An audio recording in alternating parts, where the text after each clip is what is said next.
Ah...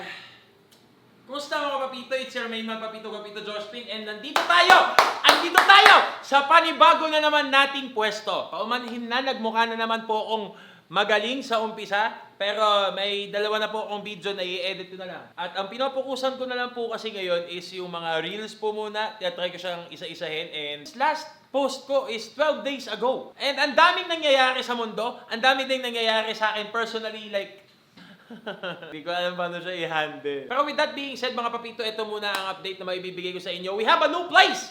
We have a new place right now! Itong table ko medyo makalat, pero mag-upgrade yan soon. Bigyan nyo ako ng siguro mga 2 araw, ipapakita ako sa inyo. Napakagandang update na tong setup ko. Spoiler alert, yung madadagdag lang naman doon is table pati upuan. Well, may maganda na tayong table. Kita mo yan? TT Racing! TT Racing! Ang daming nangyayari, no? Ang daming nangyayari sa Pilipinas, ang daming nangyayari sa buhay ko, at ang daming pagsubok na kailangan ko harapin. Pero hindi na tayo iyakin tulad nung 24 pababa. Kasi yun yung mga panahon na isang setback lang, isang problema lang, iiyak na ako! Oh!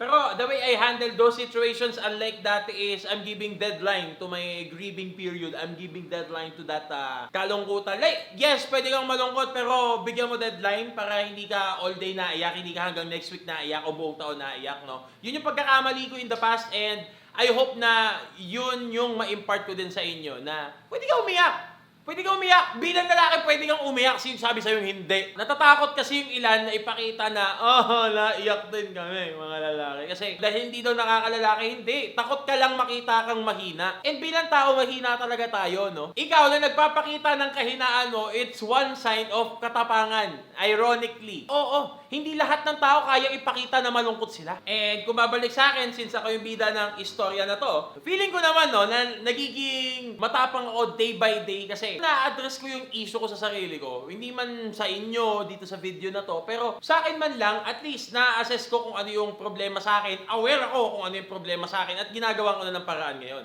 Yes, nagbumukmuk pa din ako. Pero hindi ibig sabihin nun tatagal yun. Okay, tama na ang pep talk. Ito lang ang... Okay, tama na ang pep talk. Ito ang isang magandang balita. Mayroon tayong bagong place. Meron tayong bagong... Meron tayong bagong place ngayon. Itong isang buong unit na to, akin lang. So kung yung mga esports player merong bootcamp, apparently, me being a content creator, may bootcamp din pala ako. And full-time content creator tayo dito. So pwede nyo akong barilin pag wala, pag wala akong na-post. Kasi yun na yung trabaho ko eh. Gumawa ng content, naka-bootcamp na ako eh. Wala na akong dahilan. Pero nung mga nakaraang buwan, medyo nahinto ako kasi mayroon pa tayong adjustment period. Doon ako nakatira sa taas nung nakaraang buwan. At ngayong buwan naman na to, dito na ako nakatira sa sarili kong unit. So daming adjustment, like nagliligpit ako, ina-assess ko kung paano ako matutulog mag-isa kasi takot ako matulog mag-isa. Tapos inasikaso ko din yung internet kasi hindi ako maka-edit pag walang internet, di ba? At hindi rin ako mabubuhay pag walang internet.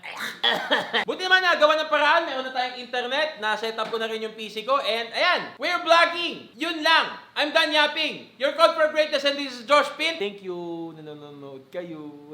Na-appreciate ko din yung mga viewers na sinasabi nila, tinatapos nila yung ads para makatulong sa akin. I really appreciate that. Pero, optional yun. Hindi kayo obligadong panoodin yun. Pwede kayo mag-skip, pwede kayo mag-ad block pag nanonood kayo sa akin. Pero, that's added support. So, thank you very much. Pow!